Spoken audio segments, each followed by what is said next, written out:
This podcast is part of the Big Heads Media Podcast Network. Go to bigheadsmedia.com for more great podcasts. You know who I can do without? I can do without the people in the video store. Which ones? All of them. This is Massive Late Fee with Mike and Mark.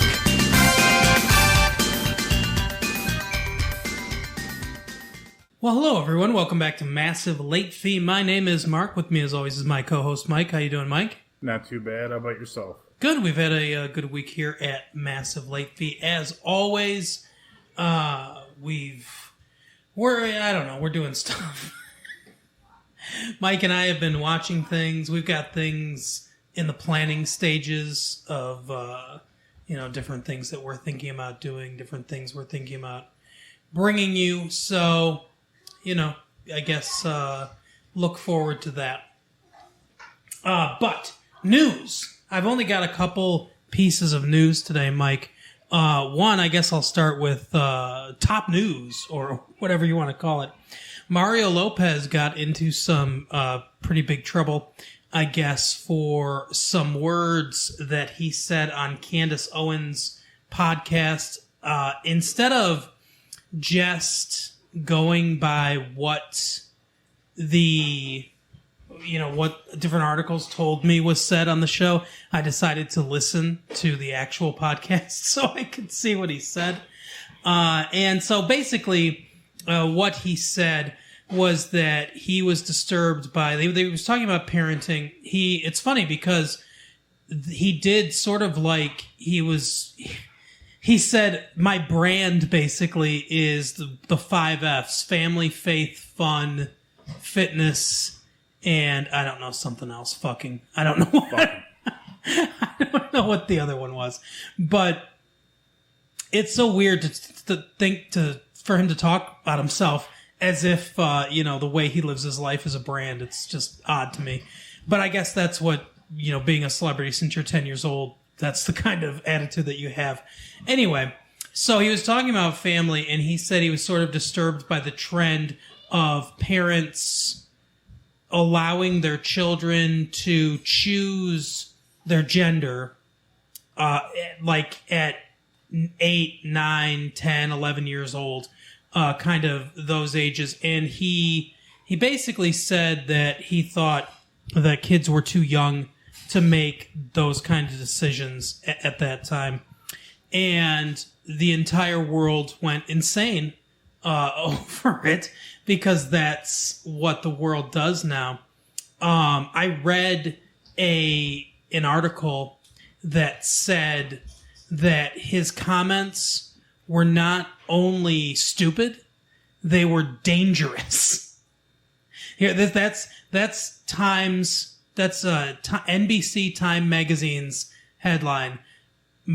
By the way, he worked for NBC on Saved by the Bell. Mario Lopez's comments about transgender kids aren't just period. They're dangerous. Period. Not the best sentence in the world. It should probably be not even a semicolon. Really just a comma. Well, from someone with that mentality, I don't expect perfect grammar out of them. Yeah. So the whole thing is really stupid to me. I find nothing to disagree with on that. I mean, a 9, 10-year-old doesn't really know themselves yet. I mean, growing up, I have a daughter who's going to be 11 tomorrow, actually. She said, I wish I was a boy. I mean, I don't, what she means is she wants to be able to do stuff that boys do because she thinks she's more like a tomboy. But right. I shouldn't rush out to the endocrinologist and be like, all right, testosterone. She thinks she might want to be a boy. She's 8. Yeah, exactly. And that's the problem.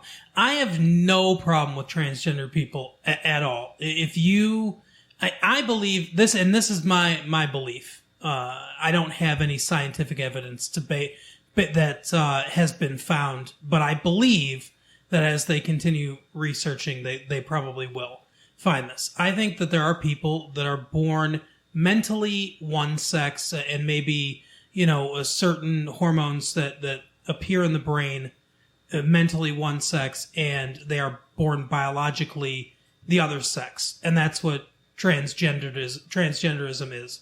That's my belief. I don't think it's a choice. I don't think it's a choice for people that have this abnormality of birth. Sure. Yeah, I agree with you. I mean, I don't care even if it is a choice. If someone, an adult, wants to suddenly be like, I don't want to, be a woman anymore. It doesn't matter to me. It affects me in no way whatsoever. I do not care. But the idea that a 9-year-old is emotionally mature to, make a decision that will affect you, greatly for the rest of your life, that's just ridiculous. I mean, agreed. The human brain isn't fully, your brain's not even fully formed until you're in your mid-20s. So, really, you could argue that an 18-year-old doesn't, an 18-year-old can go to war. I mean, that makes sense. Why not send someone who's young and impressionable?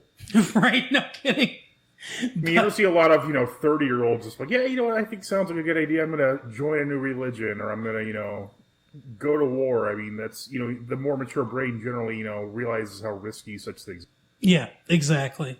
No, I totally agree. I think, I'm fine with kids making, I'm fine with people making this choice when they're 18 or even perhaps starting down the road of this, maybe when they're like 14 or something like that, 14, 15, 16, as they're going through puberty. I mean, I guess it's hard to know arbitrarily, what age of puberty is appropriate. Each person matures differently as well. So, yeah.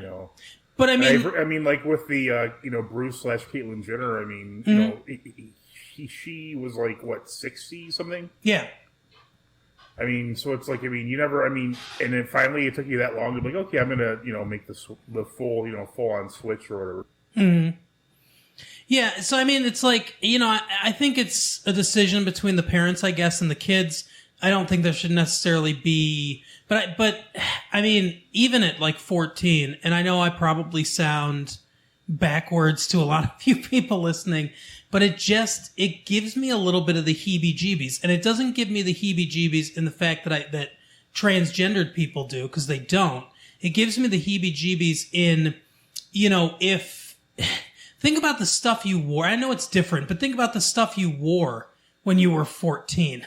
And then think about if that was what you had to wear for the rest of your life. I mean, these are big, life-changing decisions that we're allowing people that we don't even trust to drive a car to make. So I agree with him.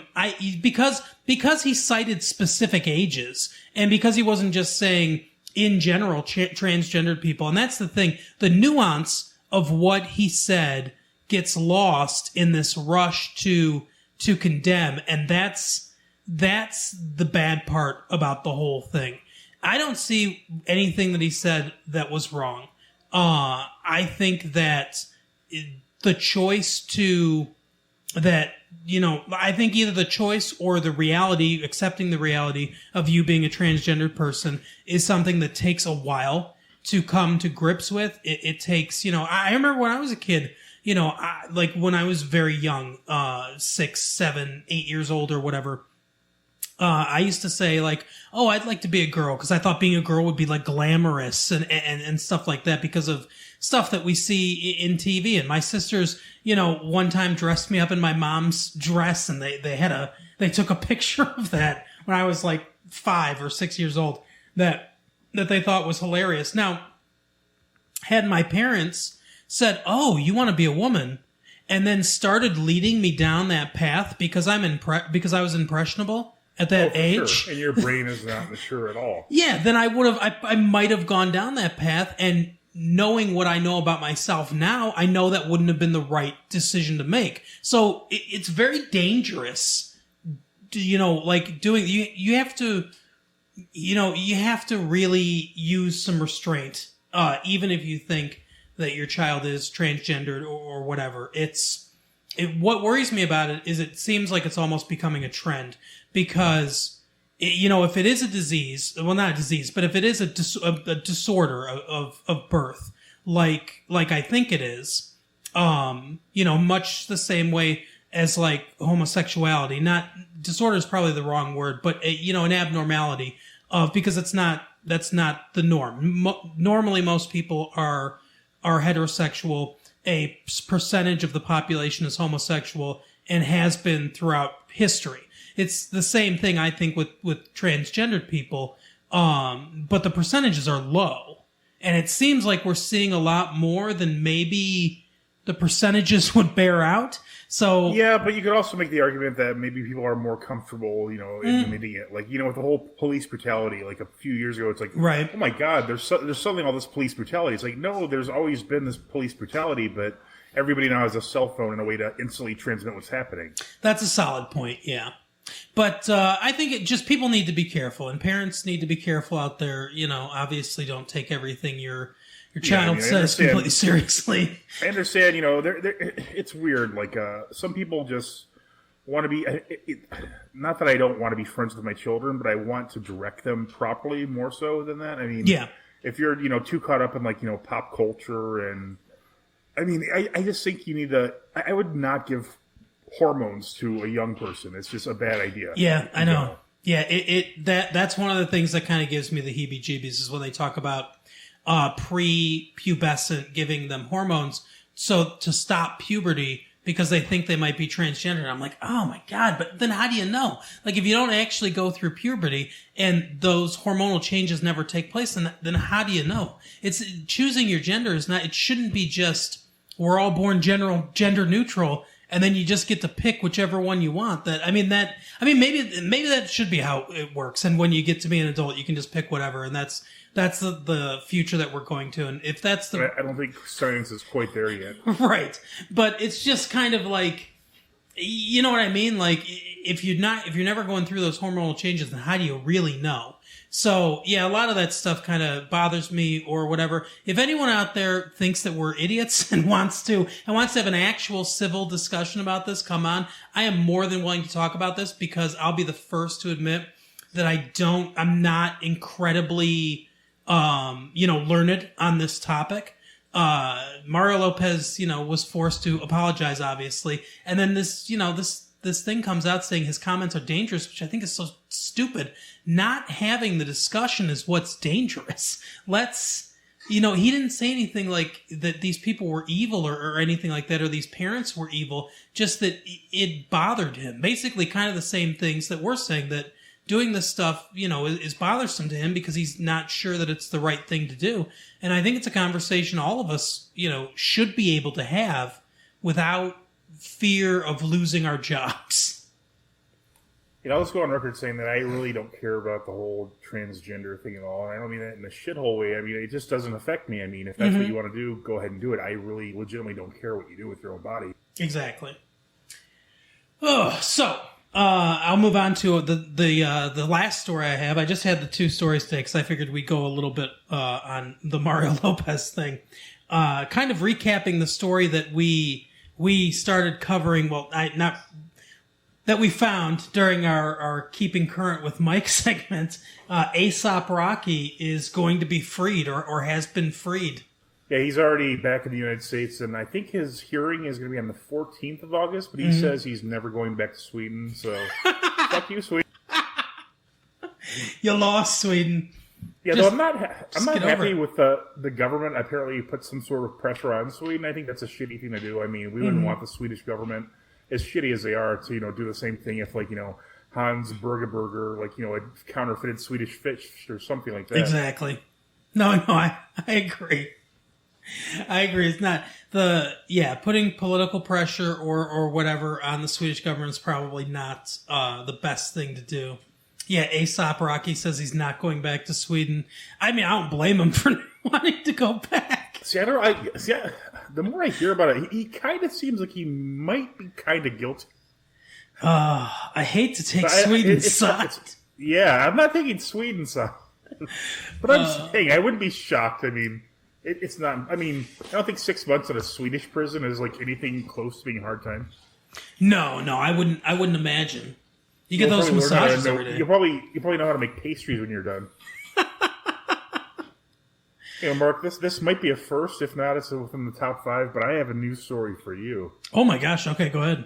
This is breaking news. It was just announced in the last 3 hours. The Disney Plus streaming service says that it will have Disney Plus, Hulu, and ESPN Plus for the same price of Netflix. Holy shit! Okay. Yeah. that even makes me want, because I already subscribe to Hulu. Me too. And I'd like ESPN Plus for the like the UFC. Some of the UFC fights are only on ESPN Plus now. Mm-hmm.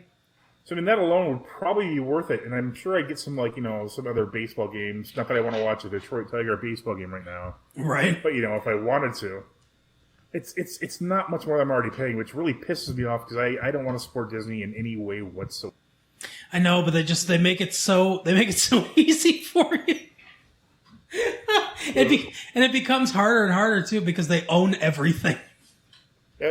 Not stuff I like, but yeah, a lot of people like a lot of their stuff. Yeah. But I forgot they own Powder, the pedophile directed movie that they put out. That's right. They own Powder, and I think they own Jeepers Creepers too. I bet they do. Oh wow! But yeah, so that's interesting. Disney Plus, so you can get Hulu now. I wonder if you're people like us that already have Hulu, because obviously there's a lot of us out there. I wonder what if it's just going to be like an add-on. You can add on this package for this amount of money or whatever. I mean, I'll probably get it just because there are some movies. My kids aren't huge into Disney movies, but they like a decent amount of the Pixar movies. So yeah, mine aren't really huge into either, so I'm pretty happy with that. But then my oldest described herself as a Disney kid. I'm like, that's news to me. Right. She's more like a YouTube kid these days. Oh yeah. That's my oldest too. Is on YouTube all the time. But interesting. So I guess we'll keep an eye on what Disney's doing, since they will soon be our corporate overlords. So now we'll move. They won't let a 4-year-old boy's grieving parents put a Spider-Man emblem on his gravestone, though. Yeah, so exactly. They're not 100%. Exactly. What nice people. Yeah, we got some people to sign that petition. So I was happy about that. That I guess that was the least we could do for that little kid. But anyway. We'll move on. Still more than what Disney did. Yeah, exactly. We'll move on to our newest segment. What are we going to call this? I guess we'll call it dumpster diving. Remember back in the 60s when Disney was making progressive leaps in the treatment of other races and such? Mm-hmm. And wait, that was Marvel who made Spider-Man. Right. Disney was making the Song of the South and Dumbo. Exactly. Which I don't know if they're going to completely 100% reproduce those remakes. What do you think? Well, they did Dumbo already, and I don't think Jim Crow, which is the actual name of the crow, is in the movie. I would guess he's not. Song of the South has been buried. Marvel, who was creating the X-Men, was actively making a commentary on, the racial struggles of the 60s. Oh, absolutely, yeah. And, but since Disney bought them, that means they did the same thing, so it's all okay now. That is funny. I wonder if they think that. I wonder if Disney thinks that they bought that virtue. Oh, I think they only think about profit, and clearly they don't think about storytelling or quality of movies, as evidenced by the Marvel Cinematic Universe and the Star Wars movie. Well, in dumpster diving, we're talking about sort of a Disney property, I guess, in a way. This was on ABC, and ABC, or Disney owns ABC. I don't know if they did during the mid-90s. They did for sure, because every sitcom on the TGF lineup made a trip to Disney World at one point. Even Roseanne, the characters, went to Disney World one up. Oh, yeah, that's true. Yeah, that's right, they did. Although Roseanne actually had a spoof of Disney, immediately after us, that was pretty funny. But yeah, I think there was some obligation, hey, bring everybody down to Disney World. Even this show we're talking about had a Disney World / Epcot Center episode.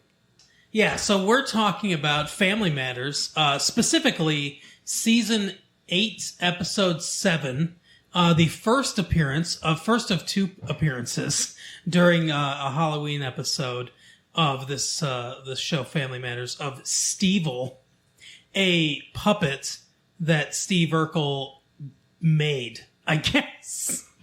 Yeah, it's a ventriloquist doll that he fashioned somehow, even though he shows no prior skill at woodworking. Mm-hmm. I'd like to point out, though, this is on Hulu. I watched this earlier today. If anyone wants to follow along, I'd pause this real quick, watch the episode on Hulu, and then this will make a lot more sense, Steve. Yeah, absolutely. So it begins with a plea to the audience not to watch the show. No, it begins with a plea to the audience that this is going to be a more frightening episode than usual. I don't know. Did you find this frightening in any way? Not even a little bit. So they go. That starts out with him coming downstairs, and Urkel has created this dummy. He unveils it. Everyone screams, which seems an appropriate reaction to this dummy. And then he does the worst ventriloquist act I've ever seen. Everyone but the grandma seems to hate him and hate it. And she's the only one that kind of gives him any sort of encouragement at all. He goes upstairs. He's all depressed. He sets the doll down. This room, incredibly Chicago 90s. With the Bulls posters. I vaguely remember at one point in Family Matters, Steve moved in with the Winslows. Mm-hmm. I guess this, and then there's like a like you said, it's super 90s. There's like a Michael Jordan / Dennis Rodman poster up there. It's it's 1990s Chicago as well, which makes no sense because for all I know, Steve does not give one shit about sports ever. Yeah, you would think he wouldn't, based on his personality and everything that he does. But what's his name? Eddie comes in. And says that, he's going to go get a hand job from some chick because the only dolls that he wants sitting on his lap talk on their own already. Yeah, that was, you actually skipped ahead a bit. Eddie comes in for no reason whatsoever because Steve sleeps and, lightning hits his Urkel doll. The worst 90s lightning effects ever. What really fascinated me this whole episode was the audience reactions. I don't know what the fuck they were reacting to. It was like they gassed the audience. I was thinking the same thing because anytime this doll would move, they had 3 different ways that there's just like a standard puppet and then like a more complicated marionette on like a stand that could kind of move back and forth, and then a child. Like a poor child dressed up like this Stevil character with this horrible mask. So that's the 3 ways they made it move.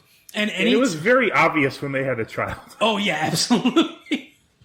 And it was absolutely the worst effects I've ever seen in anything in my entire life. Oh, it was terrible even for mid-90s television. Yeah. But yeah, anytime it moved in any way, the audience was like, whoa! And then they start laughing. I was like, my God, did they pump laughing gas into this studio audience? Yeah, I noticed some of the times they laughed, they couldn't have possibly been watching that because it was like when they were animating it with effects. So I don't know if they just recorded it and then replayed it. Like some of the laughs sounded identical, so I wouldn't be shocked by that. Yeah, I have no clue, but it was...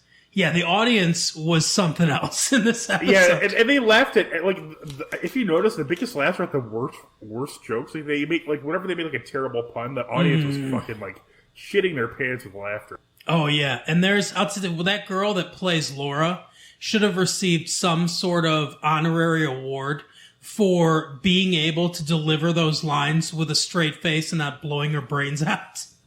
Yeah, the entire cast deserves an award for. First of all, this is the very second to last season of Family Matters, so it's basically the Urkel show at this point. Yeah, what's funny is at one point I thought that some of the conversation between Jaleel White and the producers must have gotten into the script, because at one point Stevil talks about how he doesn't like the Winslows, and he says the Winslows are in the way. The Winslows, I hate the Winslows, so we've got to get them out of the way, or something like that. And I was thinking, yeah, just like the show did to them. Right. Yeah, it's funny because if you notice at the very beginning, when he's doing the voice for the doll, it's just his natural speaking voice. Mm-hmm. Yeah. By this time, Jaleel White was probably 19 or 20. I mean, he had been forced to do this voice that was a strain on his vocal cords for probably 7 years at this point. Yeah, it's the Screech Powers syndrome. I mean, I just felt bad for all I hope they were making a good amount of money for this fucking show at this point, because it's just like ridiculous. Like the it's the worst script ever. The jokes are terrible. Mm-hmm. It's like I forget the lady who plays Laura. She had like one like fucking scene in the entire thing. Mm-hmm. Yeah, where she's pieced out into different areas of the cabinet. Yeah. What's really fucked up is, as I'm sure you know, Perfect Strangers started as a spinoff of, Family Matters started as a spinoff of Perfect Strangers with Harriet's character. Yep. So this poor woman, like, she goes in like, oh yeah, I have a spinoff of my character. I'm going to have a show, you know? I know, it's so sad. And then like, I actually watched, I watched the Family Matters from the very pilot episode. Like, I don't think Urkel was in the pilot. Maybe he was in the second episode, but like, it definitely seemed like it was like, okay, the woman who plays Harriet's got a big part, you know, and they have Reginald VelJohnson. He's fun. Mm-hmm. And, but no, fucking Steve Urkel just takes the show over, like, within 5 episodes, I'm sure, and then everything else is Urkel. Yeah. When Step by Step spun off, or whatever the hell they did, their first episode, Urkel, what did he like? He went in a jetpack, over to their set, basically. Yeah, that was so, like, yeah, he was a huge part of the TGIF lineup, and like you said, he completely took over the show. And this same thing happened in Step by Step. Cody just took the fucking show over. Yep.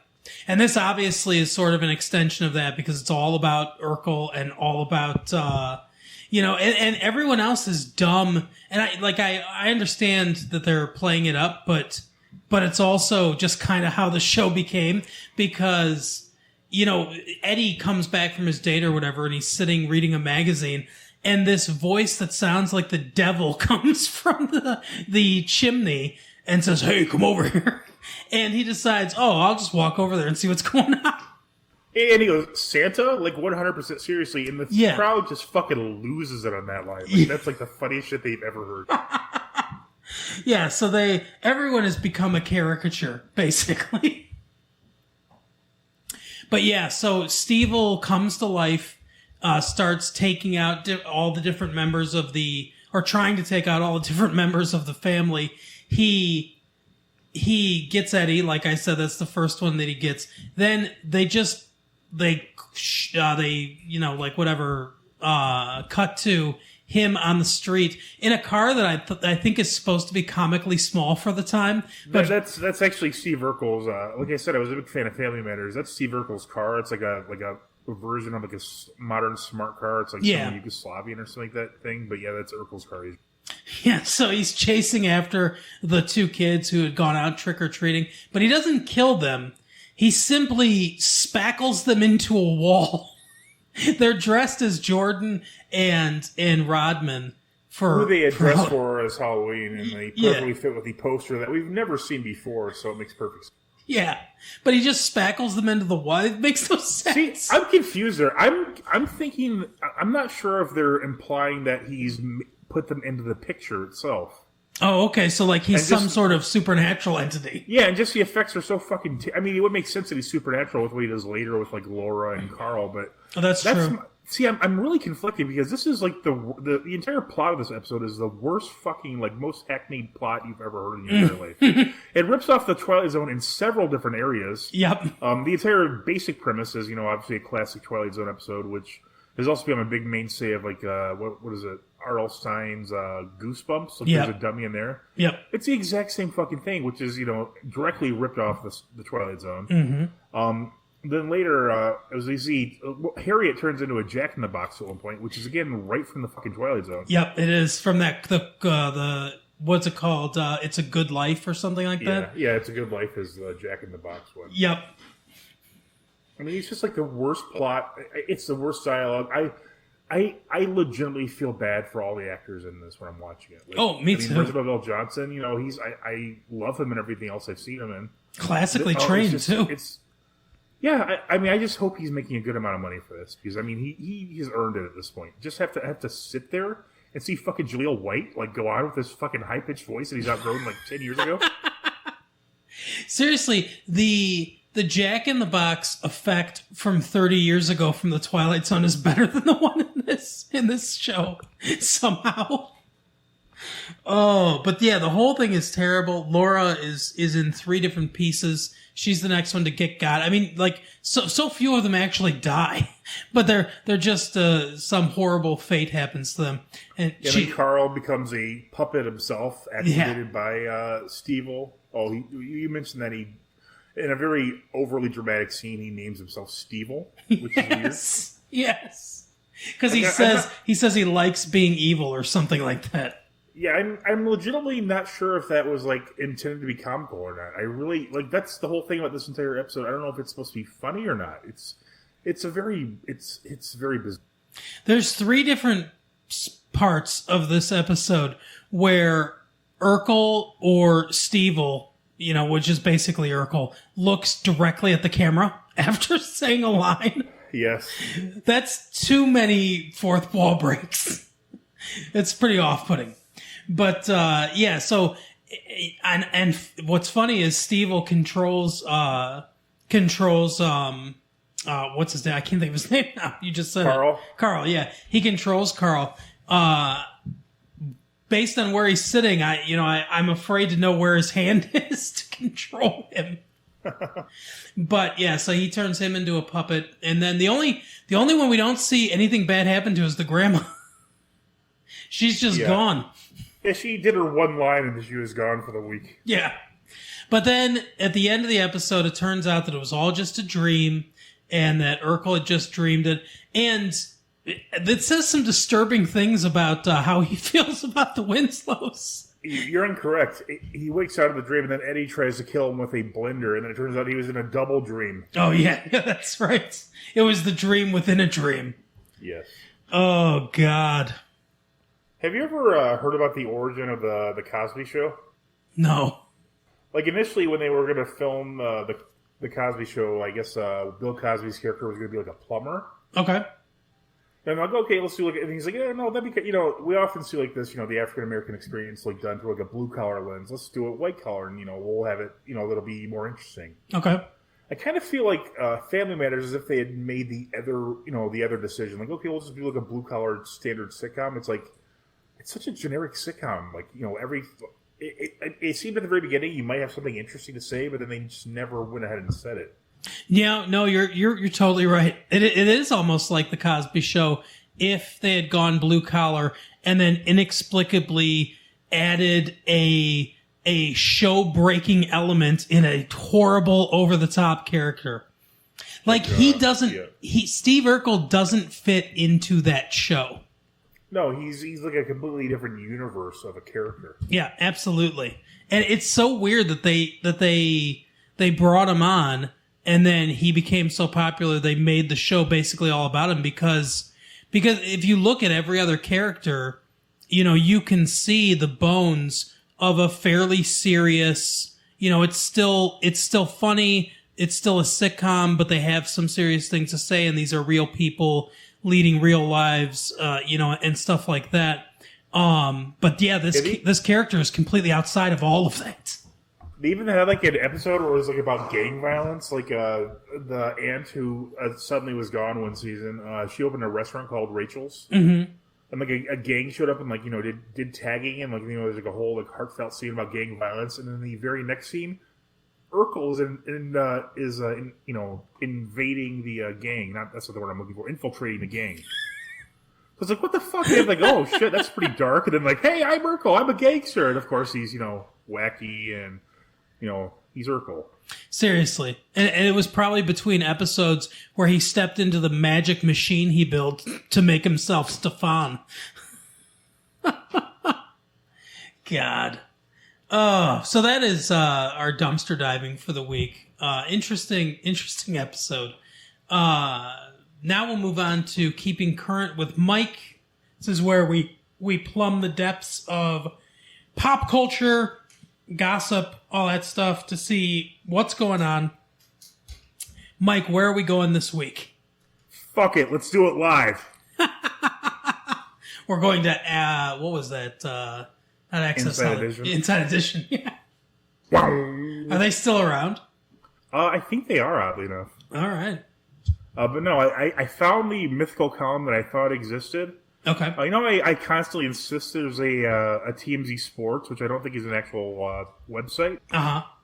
I found the version of it, but it's for USA Today, so obviously it's much worse because USA Today is like a third grade reading level.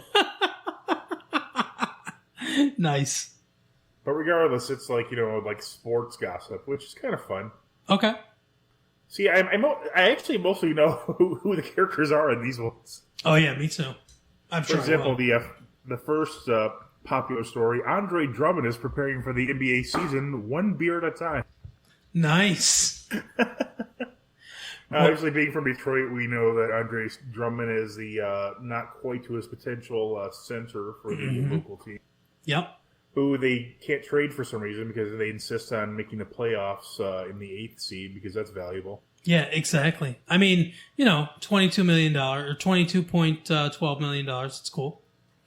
I would just tank until I was sure I'd be at least at the 4th seed because, like, basketball is not really like hockey where anyone can win. It's like basketball is like, oh, the best team pretty often wins.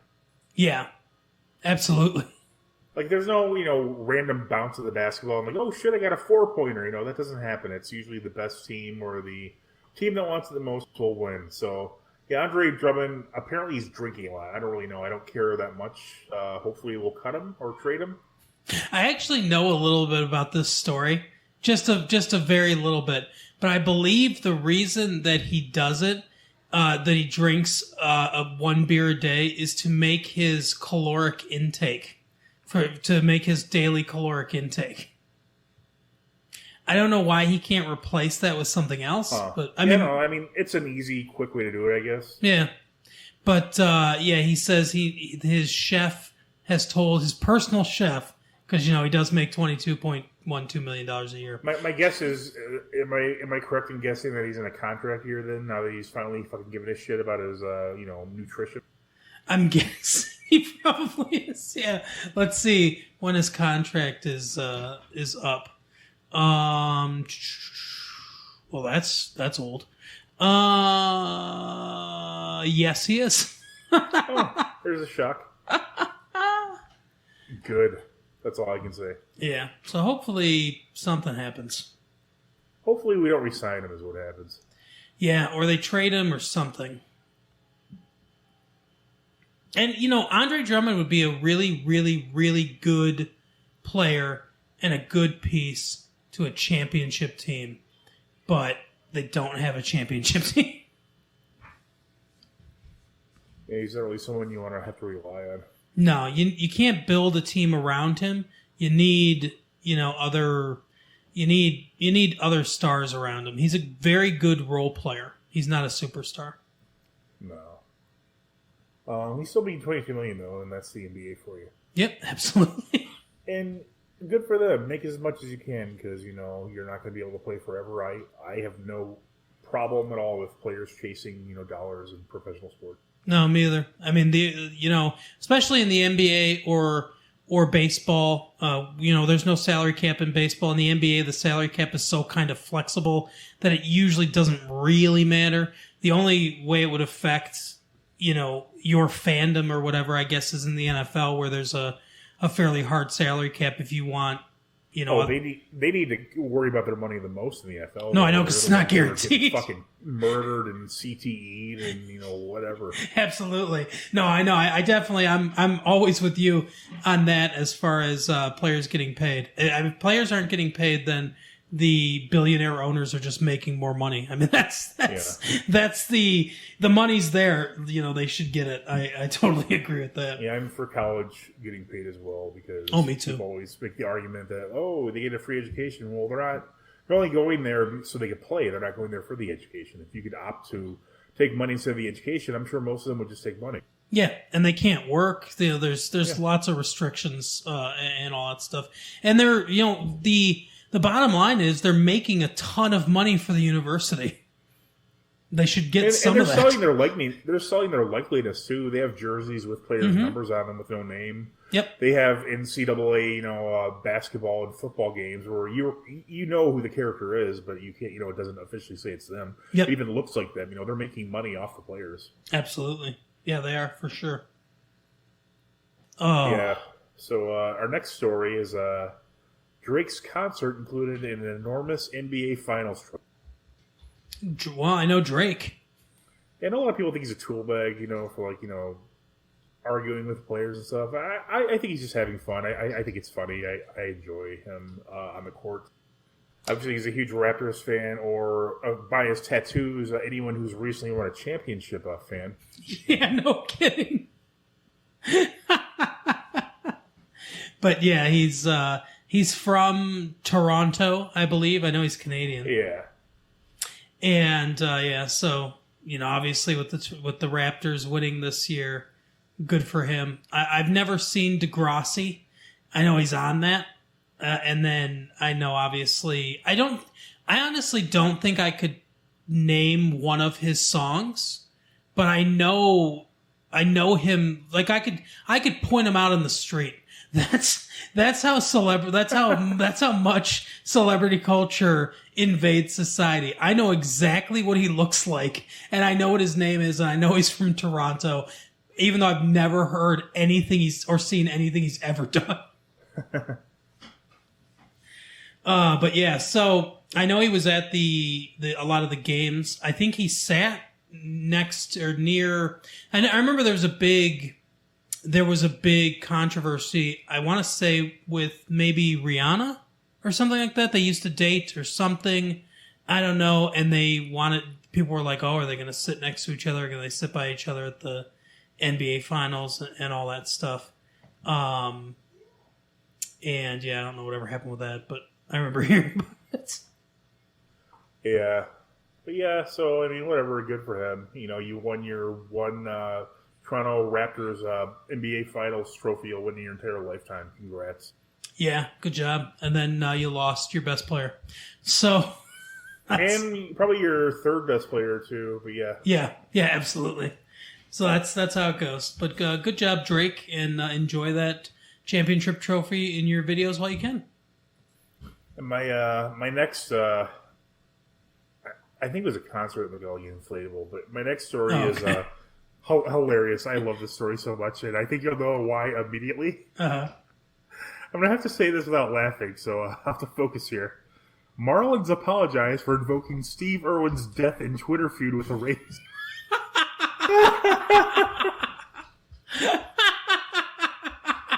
The Rays being that fruity fish that killed Steve Irwin. Yep. That is maybe... Now, I don't say this lightly, but I'm not going to say the best, but that might be one of the top 5 Norm moments. Starting to talk about that on the Daily Show just because of Jon Stewart's reaction. Because Jon Stewart's like, he's so pained, but Norm is so funny he can't help himself. And you can Norm just keeps driving ahead because he knows it pains him. You could just hear him begging to, don't make me laugh at this. It was so soon after Steve Irwin died. It was like the next day. And it's like a genius joke, too. It's oddly enough, you can find it on Comedy Central. It's like there's a clip of it on there. I can't find it anywhere else, but it's on Comedy Central's official site, even though it's 10 years old. Maybe I imagine the person's a big fan of Norm who kept it. Oh my god! Yeah, that's one of the best. Oh, where he's doing like the crocodiles. Like who got him? You get him, Fred. Don't even ask me. I don't want to talk about it. I could have got him and his little kid. Yeah, I've only heard that story about 50 fucking times. Oh my god, that's hilarious. But yeah, so basically the interns running the Twitter accounts, one of them invoked Steve Irwin's death against the Rays. So they were a little harder than they wanted to. I think it's hilarious for a lot of reasons, especially the Norm Macdonald. Yeah, for sure. Oh, that is hilarious. So the Rays beat somebody and they invoked Steve Irwin's death. Yeah, they're arguing with the Marlins, and Marlin goes, "You literally killed Steve Irwin." Oh my god, that's hilarious. Yeah, I read about this the other day. Oh, I mean, rest in peace, Steve Irwin, but... I mean, that's a ripe old age for a crocodile hunter. Sure is. Oh my god. Oh. Another great one, if you haven't seen it, is on Norm's comments. I think it was in the Dennis Miller show about Dog the Bounty Hunter. Oh, no, I don't think that might be one I haven't seen. Yeah, that one is hilarious. I would check that out. All right, yeah, I definitely will. Oh, we got any other stories here from TMZ Sports? No, oddly enough, they go back to the Andre Drummond beer story. Oh, weird. At one point, it's like a video now, but yeah, it's not anything that's super interesting. But yeah, it's my my version of the TMZ Sports that does not appear to exist. Oh, okay. Back to you, Mark. I just want to read the back and forth between the Tampa Bay Rays, which, by the way, they don't call themselves the Devil Rays anymore, and the Miami Marlins. So these are two aquatic animal mascots, by the way. It says the Rays say, "Show the final out." Marlins say, "Can't hear you. Must be the maple leafs crunching." Tampa Bay. Yeah, you know what that's about, Ray. Yeah. That's a good one. Tampa Bay says, "Here's the broom we just used on you so you can clean them up."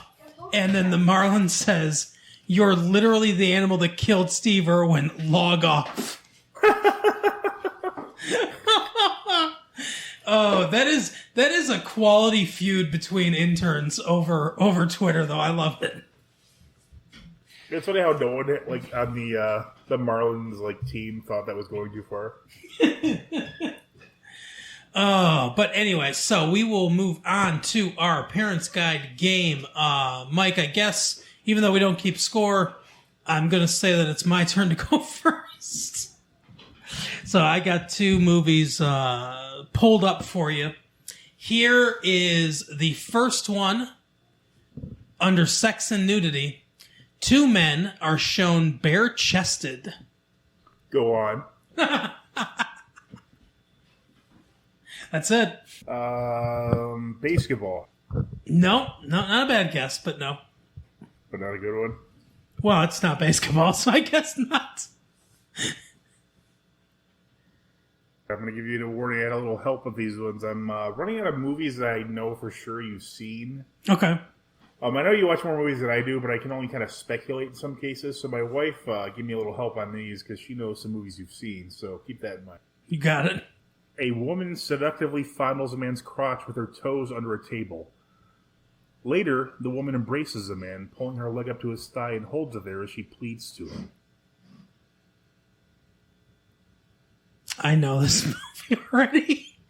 Weekend at Bernie's? You are correct. Wow. Yep, I remember that scene. Okay, that Alex hint might have been too much. Okay, let me go with one of the more obvious ones. Well, actually, I want to have a little fun. So let me I'm going to read a couple just to see if you get it, because the obvious ones, I'm going to tell you, are incredibly obvious. Let's see. There's a sudden, unexpected jump scare as somebody's character quickly flashes on the screen with a loud, ear-piercing sound while he is trying to remember how he got to his current location. Fight Club? No. What's another one?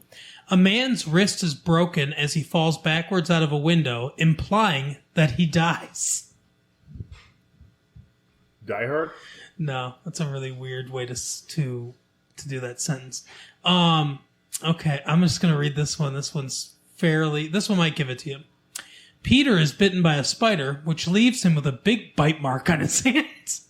Oh, is that the first Spider-Man movie then? Yeah, that's under violence and gore. I knew you'd seen it because this is the original Sam Raimi Spider-Man movie. Yeah, I did see that. I just haven't seen it in forever.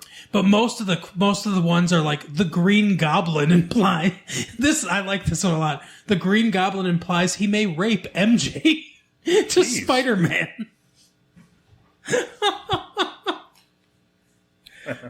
All right. So now, do I start again? Yeah, I guess. I'll go. Okay, go ahead. It is implied a couple has sex the night before in the beginning of the film. Nothing is shown. Ferris Bueller's Day Off. No. I should have said Superbad. Okay, let's see. Now, it's been a while since, well, I mean, I don't want to give any clues. Not a long while, because it's not like it's a really old film or anything. But I saw this movie when it came out, and not since then. So, I am not... Okay, I'll do drugs and alcohol. Cocaine is briefly seen at the villain's hangout.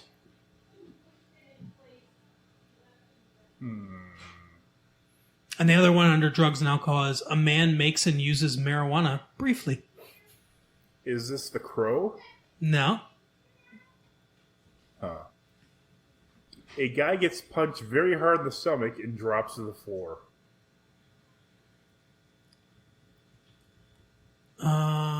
Summer Rental? No. Okay. Let's see. Brief, so this is under sex and nudity. Brief kiss between a couple in memory flashes. So there's a brief kiss between a couple in some flashes of memory, and somehow that's sex and nudity. Demolition Man? No. This sentence is hilarious to me. At a party, some students share a marijuana joint. Oh, okay. Punched in the stomach, collapsing from that. At a party, you're sharing a marijuana joint, of course. Dazed and Confused? No. A sequence of scenes takes place in a bathhouse where there are women in bikinis. The scene is very dark and nothing sexual is shown or takes place, but we're still putting it under sex and nudity. Club Dread? No. I'm just reading this one because this sentence makes me laugh. Words such as shit are also used.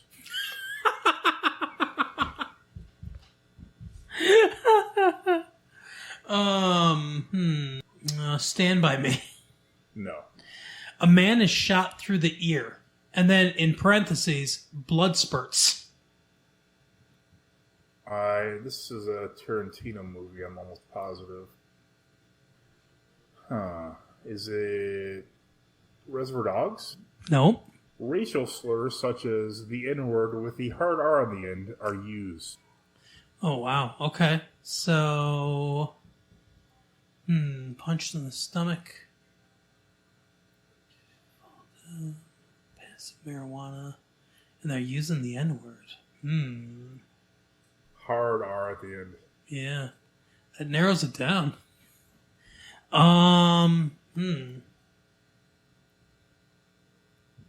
Wow, there's so, like...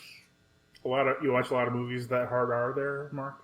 No, it's just, I'm trying to think of any I can think of. I mean, besides, like, Tarantino or Scorsese films. Which I guess it could be one of those. I'm trying to think of what movies that Alex knows I've watched of those.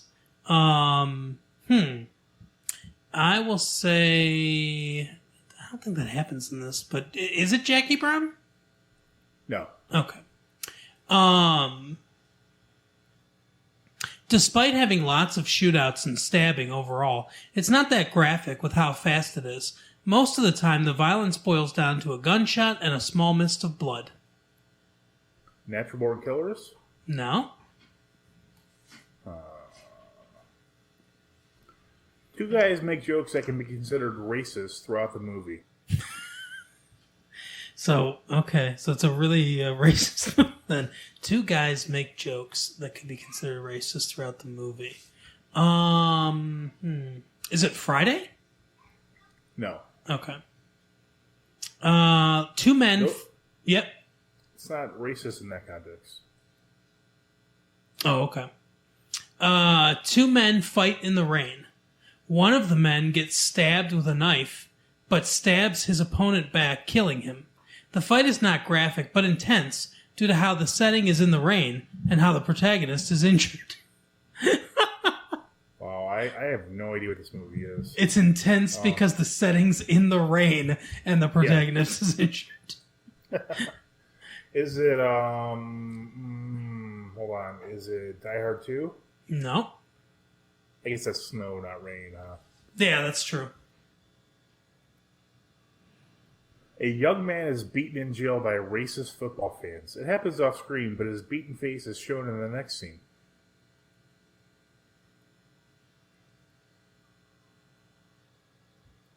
Racist football fans in jail. The Longest Yard? No, did they use the hard R in the Longest Yard? I doubt it, but I was thinking of the remake with Chris Rock, because Chris Rock gets get beaten up in that. Oh, I've never seen that. Okay, let's see. The main character is attacked with baseball bats by intruders. More upsetting than brutal. John Wick? Yep, you got it. Okay, I don't know why it took me that long to figure that one out. The next one that I was going to do is a puppy is killed and the remains are graphically seen. I knew someone got shot in the ear. That was the clue that I couldn't stop thinking of, but I didn't figure it out until the robbery. Yeah. Good old John Wick. I think this next one's going to give it away, probably. A woman invites a man over to her parents' house for dinner. The man had undergone racial transformation and looks black to everyone present. Oh, Jesus The Christ. woman's older mother fantasizes about him ripping her black dress from the cleavage area in a sexualized manner. Nothing excessive is shown.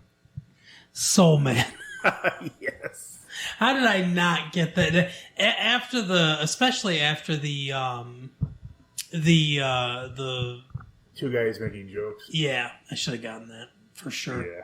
I figured you would kick yourself for not figuring it out then. Oh, Soul Man.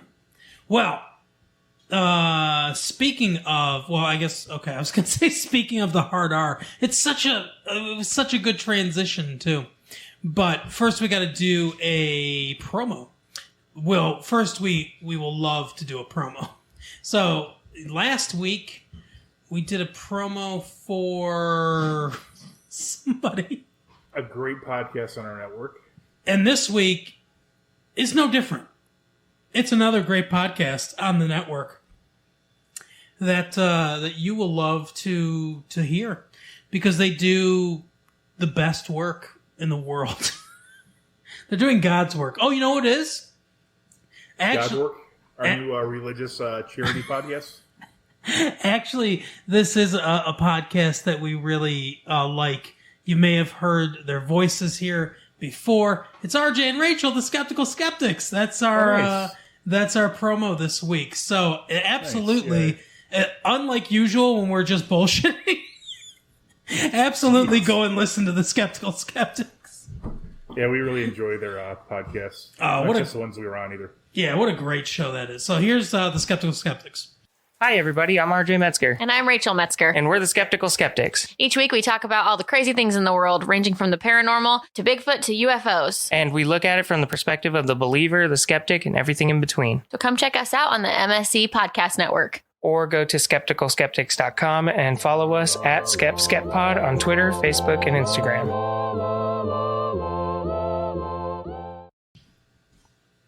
Okay, so that was the Skeptical Skeptics, and now speaking of the N-word with the hard R, this week, although... that story you told me off the air? Right. This week, although I don't think, if I remember correctly, this gets used at all in this movie, but I saw Once Upon a Time in Hollywood, Quentin Tarantino's new film. Nice. Yeah, I saw part of it. Did you not love it? No, I just ran out of time. It's very long. Like I got like an hour and a half. It seems more like a kind of hangout movie than anything else. It's not like super structured, like story wise. It's almost like a fading dream. Like it just kind of like breezily moves along. From look, here's Bruce Lee and here's Sharon Tate and here's it's just kind of like you just kind of watch the characters like go about their day. Yeah, it's definitely. I think fading dream is the best description I've heard of the movie. It's so. I mentioned last week before I had seen the movie that I had heard from a couple people that I knew that the movie was really good, and I'd heard from a couple people that I knew that they hated the movie. And I was like, I don't know what to think of that. It would surprise me if Tarantino made a really bad film, but, anything is possible, even from a good director. I get now where the controversy, or not controversy necessarily, but I get where the division comes in. If you're a real big fan of movies, and especially older movies, like Tarantino clearly is, and you're a big fan of the way movies used to be made, then you'll love this movie. If you're not, if you're younger or, more into kind of the modern stuff, then this movie... If you need like a heavily narrative-driven movie, you're not going to care for this one. Yeah, it'll be boring to you, basically. And that's kind of... Because Tarantino famously shoots on film. He doesn't shoot digital like a lot of directors do now. And the care in this movie is really clear. For those people that don't know, this movie takes place in Los Angeles, around the Hollywood area, in the late 60s, 1969. Basically, it takes place over the course of, I think, around maybe 6 months or so in 1969. And Hollywood was going through a big change at that point. Roman Polanski, future pedophile, was part of that change of the new Hollywood coming in. So was George Lucas and it's when you had the auteur, period in Hollywood. You had, like you said, George Lucas, Francis Ford Coppola, Dennis Hopper was out there making Easy Rider. They were Ken Kesey's book, One Flew Over the Cuckoo's Nest, was going to be coming. I think the book came out around that time. I could be wrong on that, but it was just a very free thinking, artistically driven period in Hollywood. Yeah, and Scorsese was a big part of that too, which obviously has been an inspiration for some of Tarantino's work. A lot of the stuff that kind of inspired some more of his sort of gangster-esque type movies, came out of this new Hollywood era, and it's a changing of the guard between the old guard, the 50s, and the early to mid 60s, the westerns. Those kind of things, those kind of movies, and these new ideas and these new types of movies that were being made at that time, or starting to be made at that time. And that's what both what's his name, Leonardo DiCaprio and Brad Pitt's character represent. And it's two different ways that they handle it. DiCaprio wants to hold on as much as he can, and it's clear he really cares about acting. There are several scenes of him practicing his lines, memorizing his lines with tape recorders, really caring about. There's a whole section in the middle of the film where it's just him preparing, just him doing different takes, just him trying to get all the acting right, and it's a beautiful insight into his character. And so, you get a lot of his character. He wants to hold on as much as possible. Brad Pitt is more malleable. He's more kind of free to move where things are going to go. And he doesn't care as much about that stuff.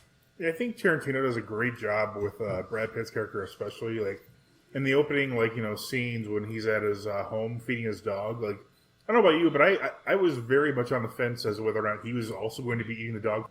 Yeah, absolutely. Which obviously was the intent. So I think that really made you it really gave you a good of his character. He's like this rough and tumble, he doesn't care kind of guy. He could be living in a trailer, he could be living in a mansion. He'll be the same person regardless. He just wants to kind of go home and veg out, watching TV, petting his dog. He's a very simple kind of character. Yeah, absolutely.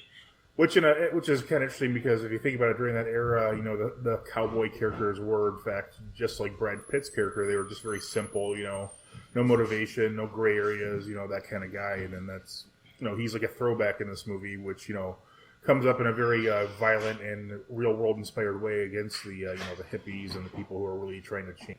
Mm-hmm. Yeah, for sure. And he is real simple, like you said.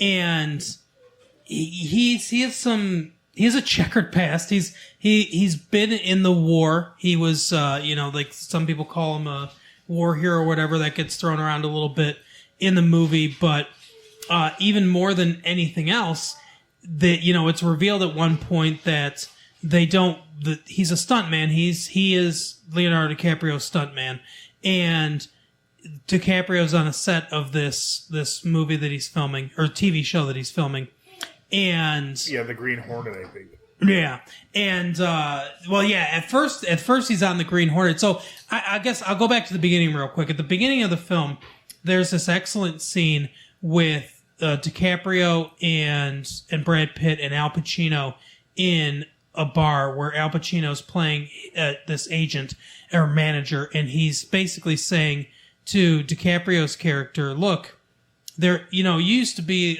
the big shot on this show. You had your own show, your own Western show. Now you're guest starring as the villain on all these shows with these new guys that are coming on trying to make their own name.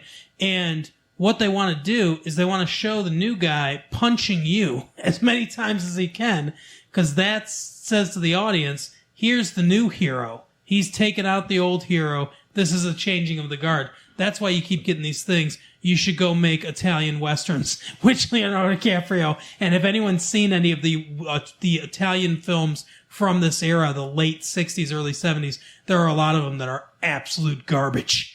And DiCaprio's like, oh my God, those movies suck. I don't want to do that at all. But he's trying to convince him that that's the best thing for his career. And it makes me kind of sad because Al Pacino is still a good actor. I mean, a lot of times, he's in stuff where he's not a good actor, but it sucks because there are these guys around like Nicholson and like, De Niro and different guys like this where they don't have scripts anymore. They don't have movies anymore to play to any of their strengths as far as acting goes. It's either some giant, big budget, Marvel type movie where there's not a ton of acting required, let's be honest, and you've got to get shredded and look the part, or it's some, broad comedy where, Al Pacino's saying, it's a Dunkachino, and all this stuff, in some stupid Adam Sandler film. So it's like that. Multiple stupid Adam Sandler movies, I believe. Yeah, and I mean that's the thing is like there's no scripts like this for him anymore, and it sucks because our reality kind of mirrors this changing of the guard in Hollywood. During the late 60s and then into early 70s, it was one changing. Now it's the era of movie stars, the era of superstar directors. It's gone.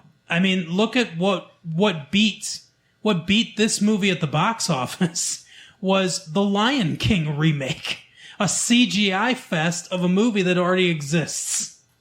Yeah, there's only a few really filmmakers out there, I would say, at this point. Yeah, absolutely. I mean, Tarantino for sure, the Coen brothers. Mm-hmm. I would argue the Wachowskis because everything they do is very innovative, even if it's not super popular. Yeah, I'll take a bad original movie over remakes and sequels and all this bullshit.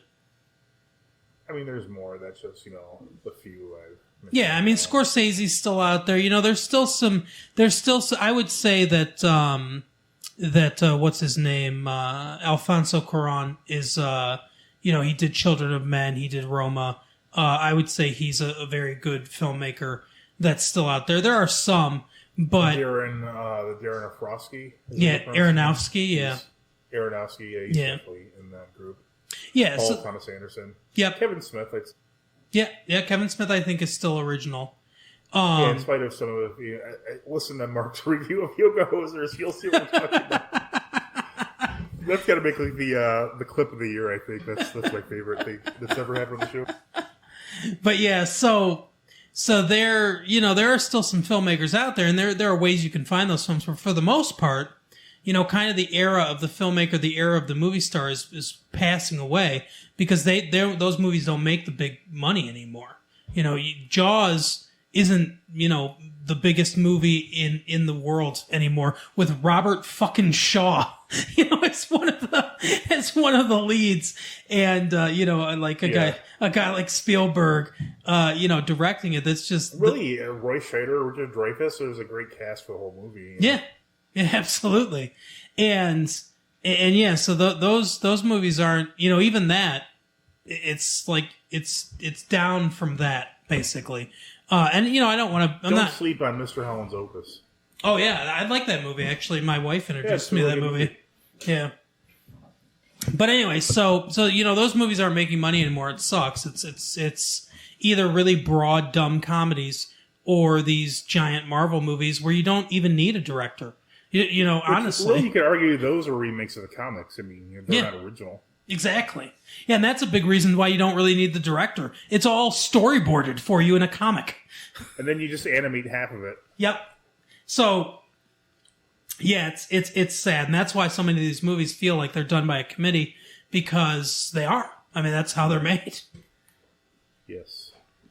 But anyway, so this movie, it reflects a lot of that.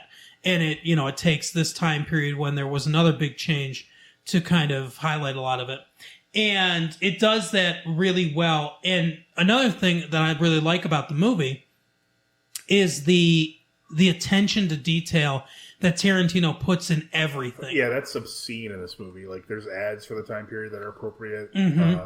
Billboards. There's even, like, at the end, there's, like, a contest that was on the radio that was a real contest. Yeah, absolutely. And you see them, like, they'll drive down. There's a lot of driving in this movie, which is very California, especially during that time period. But they love their cars in California. And, they drive a lot out there. And so there's a lot of driving. There's a lot of cruising in this movie. And when they do it, you can tell they're really driving. It's not green screened behind them. It's not rear projection. It's none of that, which he's done sometimes in the past more for stylistic reasons, whether he's trying to ape the look of a certain movie or something like that or whatever. But, he goes against that here, and every set is like meticulously built, like long sets of storefronts, like period accurate newsstands and stuff like that, as this thing as cars are cruising through. And it's like, they really constructed whole, giant sets for this, and that kind of attention to detail and, being able to, the fluidity of that filmmaking and everything. It really shows through in the movie, and I appreciate it a lot. Yeah, it was amazing. And also, Justified's in it. Yeah, that's right. Yes. Good old Justified. The guy from Justified who plays Charles Manson, he was on Justified's show, Justified as well. Oh, he was? I wasn't aware of that. Yeah, he was Dewey Crow, I think his name was. And I'm sure you've heard about this controversy over the fight with Bruce Lee. Yes. That might be the dumbest thing I've heard in my entire life. I mean, it's up there. There's quite a few stupid things I've heard, but I don't think anybody legitimately thinks, oh, that fucking Bruce Lee, he actually fought this fictional character and was an asshole. Right? Like, who cares? It's so stupid. But it's especially when these days Bruce Lee would just be torn apart in like an MMA battle with his fighting style that he had developed. No, yeah, you're right. He would be, but there's another example. See, the people that are doing that are missing the point. It's not the point that it's Bruce Lee and this fictional character. It's the point that here's New Hollywood. The Green Hornet, Bruce Lee. Obviously, he didn't live long enough to fully take over New Hollywood, but the cowboys used to do things one way. They fought, a certain way. They did things a certain way when they scrapped on screen. This is a whole new way of doing things. It's the clash again between that, that New Hollywood and the old Hollywood. And I think it's clear, especially from that scene, that Tarantino likes both, because it's a tie, basically. I mean, Bruce Lee gets him down once, and then Brad Pitt throws him once into a car, albeit, but he gets up from that, and they don't get to do a third time because they get interrupted. But it's sort of a draw between them. Yeah, that's when someone casually throws out the comment that Brad Pitt's character killed his wife. Yeah, that's it, and very reminiscent of a thing that we like to bring up sometimes. The Natalie Wood death on the boat, because Yeah, we're not talking about Robert Wagner or Christopher Walken here. no. But yeah, they do one flash to it, and they don't, I think on purpose, Tarantino doesn't show us whether or what exactly happened. But he's coming up, he's clearly drunk, he's got a harpoon in his hand, a harpoon gun in his hand. I've got a trident, and now I'm going to murder you. His wife is, like basically ragging on him constantly. Like it's just a constant stream of, how terrible he is and everything. He goes and sits down. Women, am I right? Right. She walks up and then it cuts. So it doesn't let us know, was it an accident? Did he do it on purpose? Does it matter? Is it something that you need to answer for yourself? It leaves it very ambiguous. And I think the point is it doesn't really matter whether it was on purpose or an accident, I guess. The point is that it was something he was capable of, and he got away with it, and people don't like him for it. But I think it was very clear that it was an allusion to the Robert Wagner Natalie Wood thing. Probably. It would have been really funny because, Tarantino has a relationship with him. It's to some degree. It would have been hilarious if right before that scene ended, Christopher Walken walked up from under the birth area and was like, "What's going on here?" I didn't see anything. and then have it cut from there. that would have been hilarious. Yeah, I don't think you would have done that. Probably not. I don't think he would have agreed to that. But it would have been great. So yeah, he, that's when they talk about that, and they just kind of leave it. That's it. Obviously, Margot Robbie is the other main character, I would say, in the movie, playing Sharon Tate. She doesn't get a ton to do, I guess. She's sort of a presence in the background of the film for most of the movie. Her and Roman Polanski to some degree, but mostly her. And Margot Robbie's very good in the movie. She's very good as Sharon Tate. And the scene that makes it is the one sort of in the middle of the movie where she goes to see herself in, I can't remember the name of the movie, but in a movie that she was in at the time. And she goes to the theater, she sits down and takes her shoes off because, of course, Quentin Tarantino's got to see feet in any movie that he directs. But she takes her shoes off. You know how bad that has to be, outside. If it's so bad that he has to include it in every movie he does. Yeah, no kidding. He's like, oh, I've toned it down for my professional career. He lives like a giant shoe. Seriously? Oh God! But yeah, so she puts her bare feet up on the seat and watches herself, and it's interesting because it's not Margot Robbie. It's actually Sharon Tate, and it works. Like instead of inserting her, they could have digitally inserted her into the film. It's a Dean Martin movie. I remember, it was. Yeah, that's as they did earlier with Leonardo DiCaprio's character. Yeah, exactly. But yeah, now I remembered it's one of the Matt Helm films, which was I'm a big Dean Martin fan. It was a spy spoof series of films that Dean Martin made in the 60s. And she was actually in this one, Sharon Tate. And but it's actually her, Sharon Tate, and it works.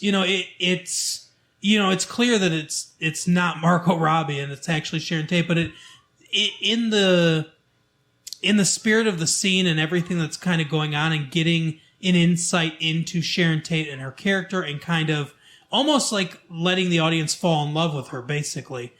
This woman that was on the verge of becoming, a big starlet in Hollywood. she wasn't quite there yet. Obviously, in real life, unfortunately, tragically, that was cut short. But she was close to that.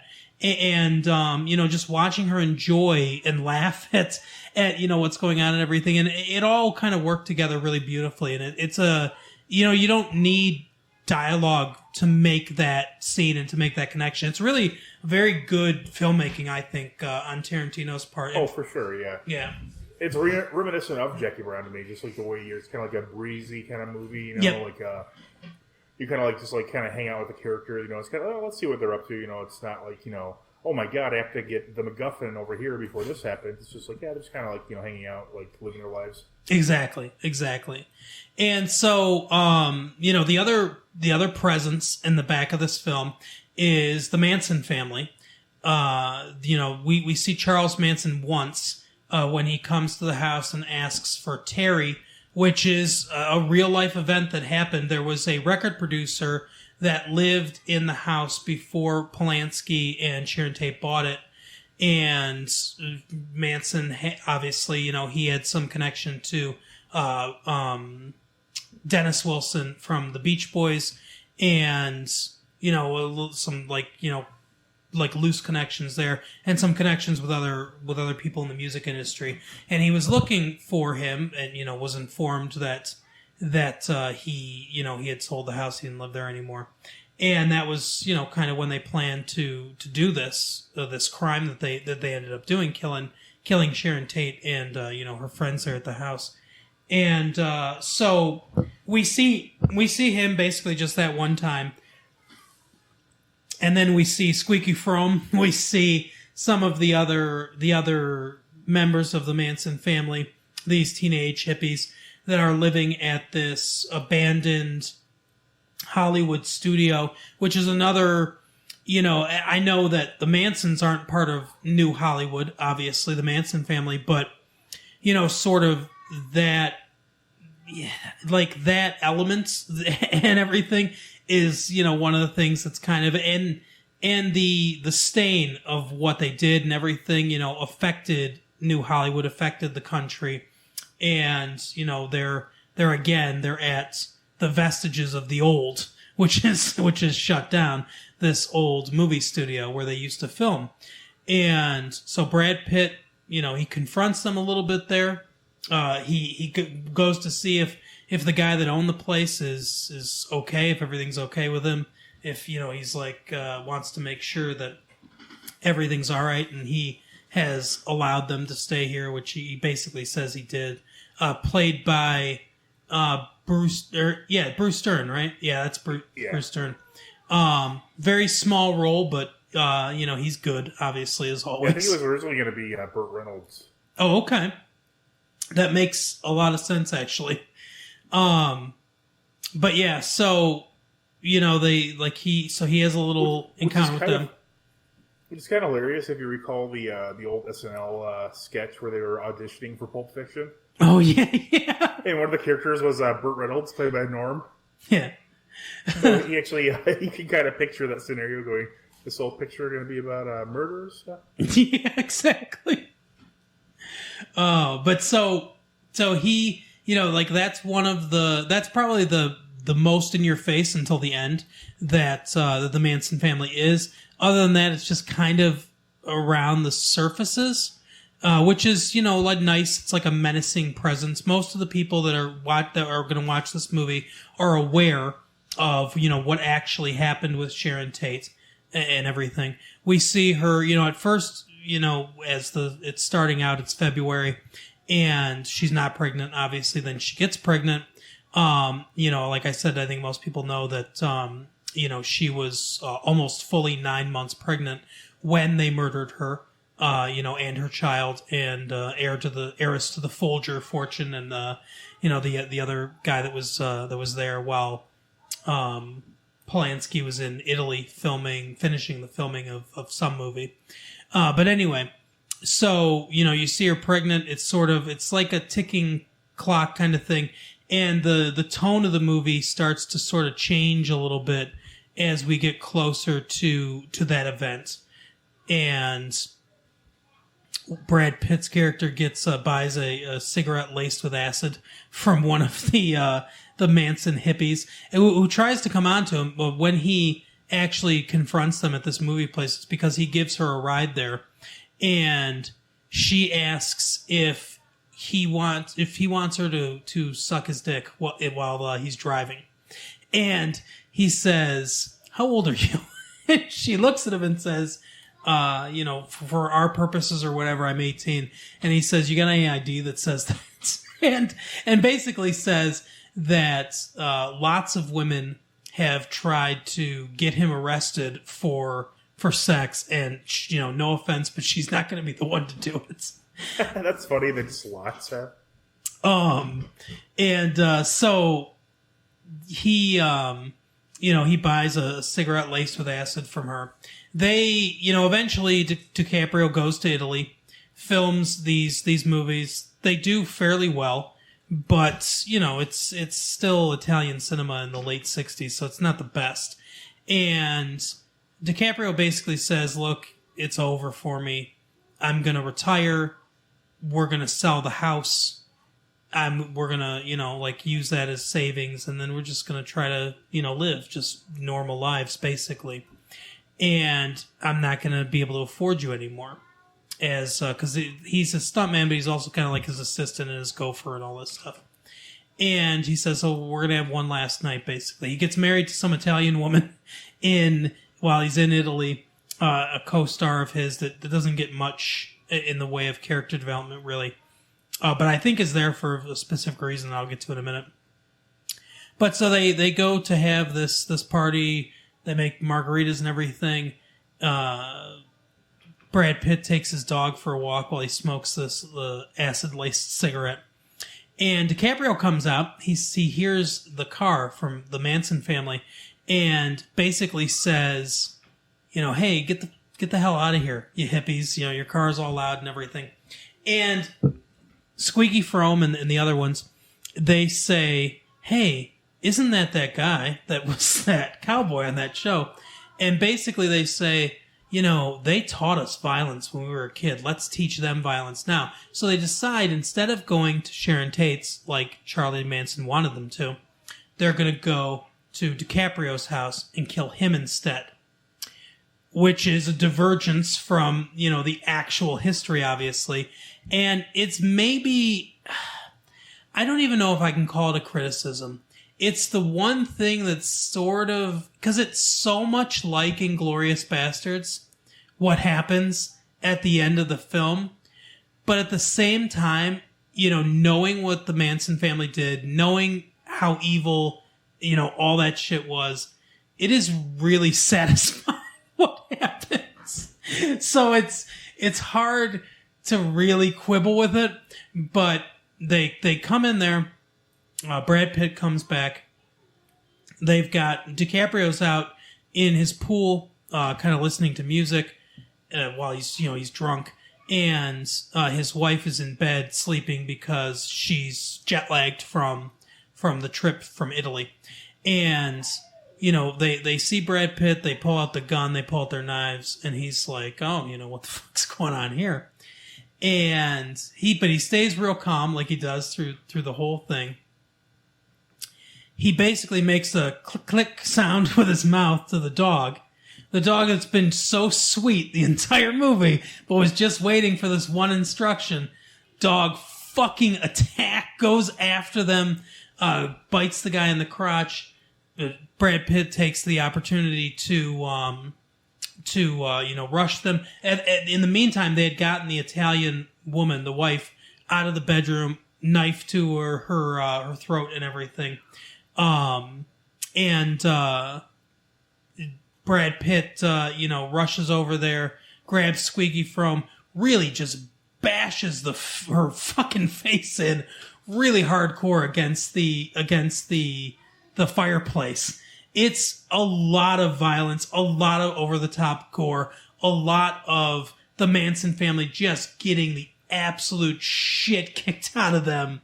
At one point, DiCaprio becomes aware of what's going on, gets a flamethrower that they had foreshadowed early in the movie that he'd used on another movie, and Yeah, they said he trained for like 3 hours a day for 2 weeks in the flamethrower. Yeah, and he burns Squeaky Fromme to a crisp. And so they fuck up and kill the entire Manson family. The cops come, paramedics come. Brad Pitt gets stabbed, but, he's going to be okay. They come and they say, what happened? It's like, oh, I don't know. They were these hippies and everything. The guy said, we're doing the devil's work and all this stuff. He's like, I don't know what the fuck he was talking about. And so, the cops take down the story. They're like, oh my God, I don't know what's going on. So they take Brad Pitt to the hospital. He's going to get worked on. The Italian wife is taking a bunch of sleeping pills and anxiety pills because she's all freaked out. So she's going to be fine. DiCaprio kind of yeah, exactly. DiCaprio kind of walks outside, and the guy that's been hanging out with Polanski's wife, Sharon Tate, he comes out and he's like, "What's going on?" And he says, he's like, "Oh, these people, they came and I don't know, they had guns, they had knives, I don't know what they were planning on doing, but we basically fought them and everything." And Sharon Tate calls on the thing and says, "Hey, oh my gosh, what's going on?" And they explain it. And they're like, "Oh, I was such a big fan of your show and all this stuff. Do you want to come up?" He had talked earlier about how, he was right there next to Roman Polanski. Maybe he'd be in a Roman Polanski movie, and everything because, it was a good networking type thing. And then he finds out, she likes his show and all this stuff. And he comes up and there's this hint hey, maybe, he'll be in some Roman Polanski films. Maybe Roman Polanski won't rape a girl because his wife was murdered. It's this little kind of what if, because when this happened in 1969, for people that weren't alive, including us, but for people that weren't alive during this time, I guess maybe it's kind of hard to understand. But it really changed. It was this happened, and then a couple years later, Watergate happened, and that combined with Kennedy's assassination 6 years earlier in both of them in '63. Yeah, exactly. And Martin Luther King's assassination, all that stuff kind of just piled one on top of another to really sort of destroy the national innocence and everything. And I think this movie and this moment of what if is kind of what if we had kept some of our innocence? What if Hollywood had kept some of its innocence? Where would we be at today, kind of thing? And it's really a fable about that. I guess that's the ultimate point of the movie. But for the most part, like you said, Mike, it's kind of just a really cool hangout film where it's just be with these characters and enjoy some scenes with these characters. Yeah, it's done by a amazing director who's absolutely at the top of his game when it comes to directing. It's there's not a wasted moment. It's it's not up in your face that this is 1969, but if you care to look around, there's no doubt that is. Yep, absolutely. But I really enjoyed it. It's not my favorite movie of his, but I thought it was really good. Like you said, it reminds me of Jackie Brown in some certain ways. And I thought it was an enjoyable film. It's one I'll probably watch again when it comes out on Netflix and everything. But I really liked it. Yeah, it's definitely a movie. I mean, like I said, I saw the first half, basically up to where he was going to the pick the girl up who was hitchhiking and take her to the ranch. Mm-hmm. But yeah, I mean, I've liked everything I've seen about it. I'm, obviously a Tarantino fan. We've mentioned that before, but it's a nice, breezy movie that's a perfect summer movie, I guess, really in a lot of ways. Yeah, no, I agree with that too. I think that's right on. It's a movie like Grease, but for adults. Yeah, absolutely. That's a really good analogy too. It is kind of like that, but yeah, for more of the adult set.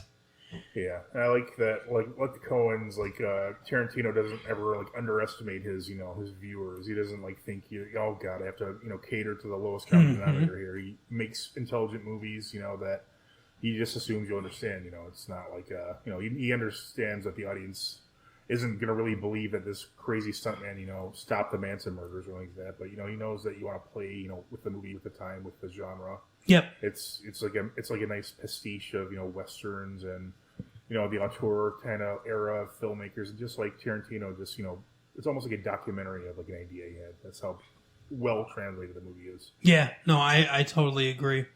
And yeah, that is our episode for the week. As always, tell a friend about the show. That's the most important thing you can do. Find us on Twitter, on MySpace, on Facebook. Find us everywhere. Check out Retro Late Fee too. I don't get to kind of publicize the social media over there as much because in 1994 all that stuff didn't exist. But find them as well. Mike is Massive Late Fee Mike on Twitter. Find him and tweet at him. Ask him some questions. All that stuff. And reviews. If you give us a review on iTunes, we'd appreciate it. That all helps with the analytics or whatever robots control our lives. But that is our show for the week. We will see you next week. Bye. See you next time.